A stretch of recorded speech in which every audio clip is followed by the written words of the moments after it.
Hello dear learners. आज की इस वीडियो में हम लोग पढ़ने वाले हैं एंगल्स एंड देयर टाइप्स के बारे में। ओके, तो एंगल्स क्या होता है इसको मैंने पिछले कुछ वीडियोस में भी एक्सप्लेन किया हुआ है, लेकिन फिर भी हम लोग यहाँ पे एक बार अच्छे से समझेंगे। जिन्होंने भी उस वीडियो को नहीं देखा है वो यहाँ पे समझ लें। ठीक है, तो एंगल्स क्या होता है? तो angles is a figure formed by two rays with same initial points. मतलब एंगल क्या है? तो बेसिकली एक फिगर ही है। ठीक है ना, एक फिगर है जो कैसे बनता है? तो दो रेज से बनता है। कंडीशन क्या है कि उनका इनिशियल पॉइंट सेम होना चाहिए। अभी इनिशियल पॉइंट का क्या मतलब है? प्रारंभिक बिंदु है ना, शुरुआती बिंदु, मतलब कहाँ से शुरुआत हो रहा है। तो जैसे आप देखिए, ये फिगर मैंने यहाँ पे ऑलरेडी बनाया हुआ है। यहाँ ओ एक पॉइंट है, यहाँ से एक रे निकल रहा है ओ ए, और इसी पॉइंट ओ से एक रे निकल रहा है ओ बी। तो एक ही पॉइंट से दो रेज निकल रहे हैं, तो इससे जो फिगर बना इसको हम लोग क्या कहेंगे? एंगल कहेंगे। मतलब बेसिकली ये हमारा क्या है? एंगल है। ठीक है, अब इस एंगल का नाम क्या देंगे हम लोग? तो यहाँ पे मैंने ऑलरेडी लिखा हुआ है। इस एंगल का नाम देंगे, सबसे पहले एंगल का मार्क देंगे एंगल, और फिर उसके बाद लिखेंगे ए ओ बी। अब ये ओ ऐसा हमने क्यों लिखा? तो लिखने का तरीका आप ध्यान रखेंगे कि जो हमारा जो वर्टेक्स होगा, वर्टेक्स मतलब जो इनिशियल पॉइंट है, ये हमारा वर्टेक्स है। तो इस वर्टेक्स को हमेशा जब भी नाम लिखेंगे तो उसको बीच में रखना है। ठीक है, तो जैसे हमने लिखा ए ओ बी, अगर हम लिखते हैं बी ओ ए, तो यहाँ पे भी देखिए ओ क्या है? हमारा सेंटर में है। तो ये भी एंगल जो है वो इसी एंगल को रिप्रेजेंट कर रहा है। ठीक है ना, नाम लिखना बहुत ज़रूरी है। कई बार मैंने ऑब्जर्व किया है कि कुछ स्टूडेंट्स एंगल का प्रॉपर नेम नहीं दे पाते हैं, तो इसके लिए इसको मैं हाईलाइट कर रहा हूँ। आप हमेशा ध्यान रखें कि कैसे हम जिस एंगल को भी रिप्रेजेंट कर रहे हैं उसका नाम कैसे लिखेंगे। अब एंगल्स के पार्ट क्या हो गए? तो सबसे पहले हम लोग को आर्म्स को समझना। आर्म्स क्या होगा? तो वो दोनों रेज या लाइन सेगमेंट भी हो सकता है जिससे हमारा वो एंगल फॉर्म हुआ है। जैसे यहाँ पे है ओ ए और ओ बी, तो ओ ए और ओ बी से हमारा ये एंगल फॉर्म हुआ है। तो ओ ए और ओ बी क्या हुए? इस एंगल के आर्म्स हो गए। ठीक है, वर्टेक्स क्या होगा? तो वर्टेक्स वह पॉइंट है, इनिशियल पॉइंट है, जहाँ से दोनों आर्म्स निकल रहे हैं। तो वो हमारे यहाँ पे हो गया वर्टेक्स। ठीक है, तो ये बात आपको हमेशा जानना है। इसके अलावा भी कुछ बातें हैं जो अक्सर हमें ज़रूरत पड़ सकती हैं, तो उसके लिए इसलिए मैंने उसको हाईलाइट कर दिया कि वो है हमारा इंटीरियर ऑफ द एंगल। तो इंटीरियर क्या होता है? तो आप देख रहे हैं यहाँ पे मैंने येल्लोज़ में इसको हाईलाइट किया हुआ है, शेड किया हुआ है। तो ये जो येल्लो वाला रीजन आप देख रहे हैं, ये सब एंगल का इंटीरियर है। यानी समझिए जो दो आर्म्स हैं उसके अंदर का जो भी रीजन है वो सब उसका इंटीरियर कहलाएगा, उस रे का। तो आप यहाँ पे देख सकते हैं पी और क्यू, ये दो पॉइंट क्या है? इस एंगल के इंटीरियर में है। ठीक है, और जो इस रीजन के बाहर है जो भी पॉइंट्स हैं, जैसे कि ये देखिए आर और एस और ये टी, ये तीनों पॉइंट क्या है? एक्सटीरियर में है। लेकिन ठीक है, तो इसके अलावा भी कुछ पॉइंट्स दिख रहा है आपको, ये एम है और एन है। तो ये एम और एन ये कहाँ पे है? तो ये ना अंदर है ना बाहर है, मतलब ये एंगल पर ही है, ऑन द एंगल, है ना। M and N is lying on the angle, angle B O A. और अगर आप ध्यान देते हैं जो वर्टेक्स ओ है और ये ए है और ये बी है, ये भी हमारे क्या है? एंगल्स पर ही लाई कर रहे हैं। तो ये एक छोटा सा बात था जो जानना बहुत ज़रूरी था, तो हमने इस पर चर्चा कर लिया। अब हम लोग जानेंगे टाइप्स ऑफ एंगल्स के बारे में। ठीक है, लेकिन आगे बढ़ने से पहले एक और चीज़ हम लोग बता दें कि एंगल को मेज़र हम लोग हमेशा डिग्रीज़ में करते हैं। ठीक है ना, किस में करते हैं? डिग्रीज़ में। पिछले पार्ट में ऑलरेडी हम लोग कंस्ट्रक्शन सीखे हुए हैं कॉम्पास और प्रोट्रैक्टर की मदद से, तो वहाँ पे हम लोग इसके बारे में जिक्र किए ही थे।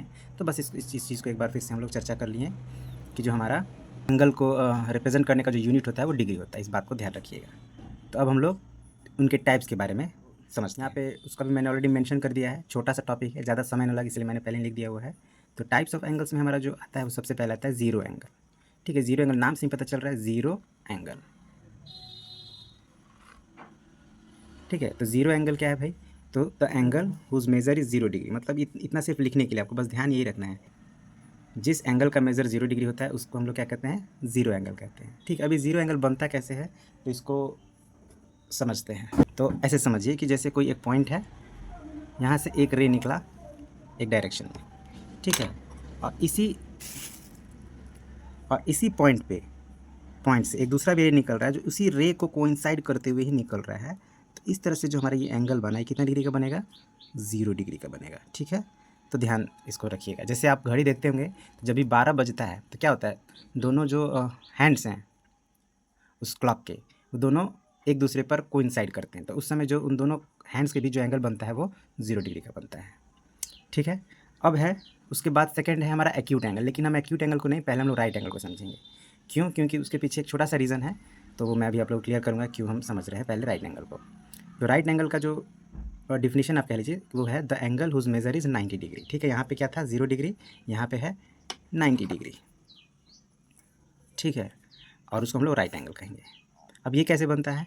तो ये इसको ऐसे समझिए कि जैसे कोई पॉइंट है, ठीक है, यहाँ से एक रे निकला और एक ठीक दूसरा रे निकल रहा है जो एकदम इसके ऊपर स्टैंड कर रहा है, एकदम वर्टिकल है। आप लोग हॉरिजॉन्टल और वर्टिकल लाइन्स के बारे में पढ़े हैं, तो एक समझ लीजिए हॉरिजॉन्टल है और एक एकदम वर्टिकल है।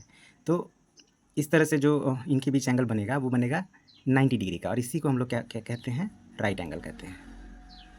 ठीक है, तो राइट एंगल से क्या समझे आप, एक ऐसा एंगल जिसका मेज़र कितना हो, 90 डिग्री का हो, उसी को हम लोग राइट एंगल कहेंगे। अब इसके बाद दो और हम लोग समझ लेते हैं, उनमें एक है स्ट्रेट एंगल और दूसरा है complete angle. Straight angle and complete angle. Right angle के बाद जनरली हम लोग ऑब्ट्यूज एंगल पढ़ते हैं, लेकिन जैसे कि मैंने बताया एक छोटा सा रीज़न है जिसके कारण मैंने इसको पहले स्ट्रेट एंगल और फिर बाद में हम लोग उसको समझेंगे। तो स्ट्रेट एंगल क्या होता है, तो an angle whose measure is 180 degree. अब मैंने इसको डिफिनेशन लिखा नहीं है, आपको समझ जाएगा इसी तरह से जैसे यहाँ पे हमने पढ़ा है the angle whose measure is 90 degree, तो यहाँ पे हम लोग कहेंगे the angle whose measure is 180 degree is called straight angle. ठीक है, और उसी तरह से कंप्लीट एंगल का क्या होगा, the angle whose measure is equals to 360 degree.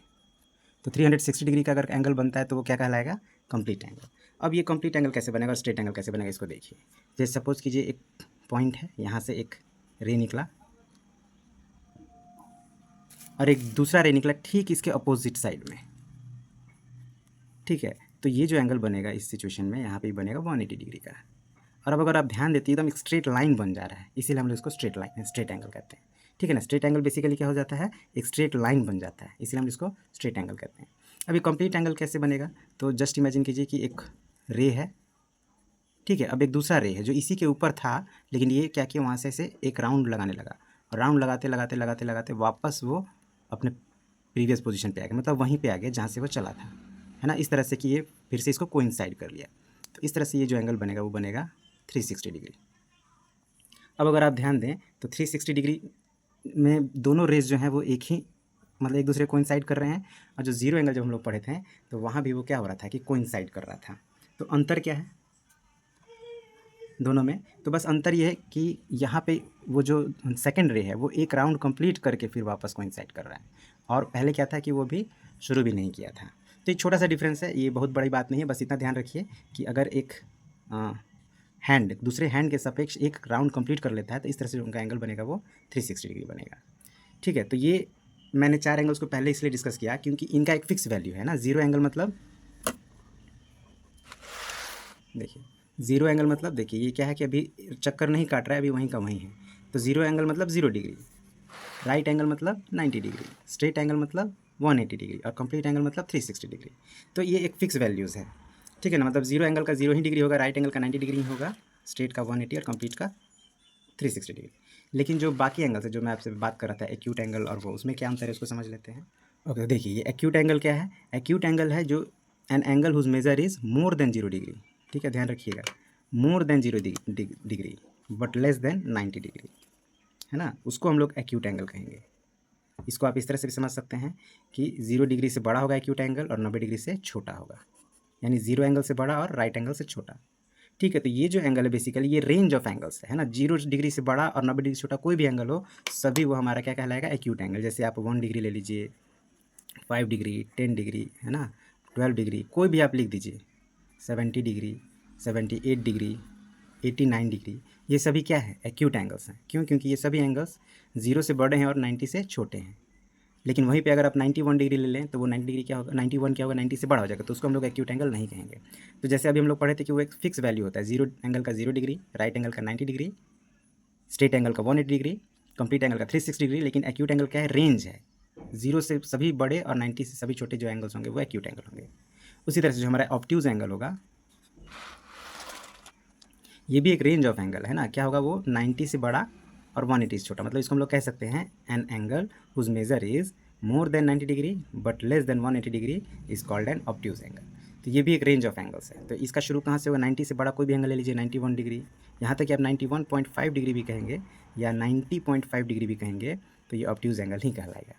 ठीक है, 179 डिग्री, 179.5 डिग्री, ये सभी ऑब्ट्यूज एंगल कहलाएंगे, है ना, 120 डिग्री, 100 डिग्री है। इस तरह से कोई भी एंगल जो 90 डिग्री से बड़ा हो और 180 से छोटा हो वो कहलाएगा ऑब्ट्यूज एंगल। अब इसके बाद एक और है छोटा जिसको हम लोग, वो है रिफ्लेक्स एंगल। तो रिफ्लेक्स एंगल क्या है, तो ये भी आपका 180 डिग्री मतलब रेंज ऑफ एंगल है, 180 डिग्री से बड़ा और 360 से छोटा जितने भी एंगल है सभी रिफ्लेक्स एंगल कहलाएंगे। जैसे आपका 181 डिग्री हो गया या 180.5 डिग्री भी ले लीजिए, 185 डिग्री लीजिए, 190 डिग्री, 260 डिग्री, है ना, ETC कोई भी एंगल जो आपका 360 से छोटा हो लेकिन 180 से बड़ा, वो आपका कहलाएगा रिफ्लेक्स एंगल। अब रिफ्लेक्स एंगल बनेगा कैसे, तो ध्यान दीजिएगा, रिफ्लेक्स एंगल जो है थोड़ा अलग बनता है। जैसे ये एक एंगल हो गया, अब इसके ठीक अपोजिट एक एंगल अगर एक लाइन ड्रॉ किया जाए तो ये बन जाएगा हमारा 180 डिग्री, ठीक है। लेकिन अगर इसको भी मान लीजिए कोई रे है जैसे घूम के यहाँ पे आया फिर और ज़्यादा घूम गया कुछ इस तरह से, तो ये जो हमारा टोटल एंगल बना ये हमारा कहलाएगा रिफ्लेक्स एंगल, ठीक है। ये क्या हो गया, रिफ्लेक्स एंगल। एक एंगल ऐसे देखिए, ठीक है। अब ये क्या है कि अगर एकदम सीधा खड़ा हो जाता तो 90 डिग्री हो जाता, लेकिन थोड़ा सा क्रॉस कर गया घूमकर, तो इस तरह से जो हमारा एंगल बना वो बनेगा ऑब्ट्यूज एंगल, ठीक है। एक और एंगल हम लोग बनाते हैं, जैसे सपोज़ कीजिए एक लाइन है और अगर ये सीधा खड़ा हो तो 90 डिग्री बनेगा, लेकिन इससे पहले ही ये रुक गया है ना, पूरा टर्न नहीं किया, यहाँ से घूमना शुरू किया और यहीं पे रुक गया है ना, पूरा स्टैंड नहीं हुआ, तो इस तरह से जो एंगल बनेगा वो बनेगा एक्यूट एंगल, ठीक है। और अगर आप ध्यान दें तो ये जो आपका ऑब्ट्यूज एंगल है, ऑब्ट्यूज एंगल के पीछे जो ये एंगल बन रहा है, अगर हम लोग इसकी बात करें तो ये क्या बनेगा, हमारा रिफ्लेक्स एंगल ही बनेगा। और इस एक्यूट एंगल के पीछे का भी हम लोग बात करें तो ये रिफ्लेक्स एंगल ही बन रहा है, ठीक है।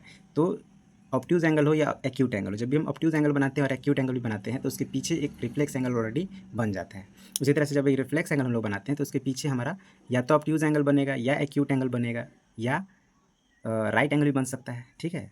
तो ये सब छोटा छोटा बातें जो हम लोग ध्यान रख सकते हैं एंगल से रिलेटेड, ठीक है। अब हमने जो भी पढ़ा उस हम लोग यहाँ पे एक वन शॉट में देख लेते हैं।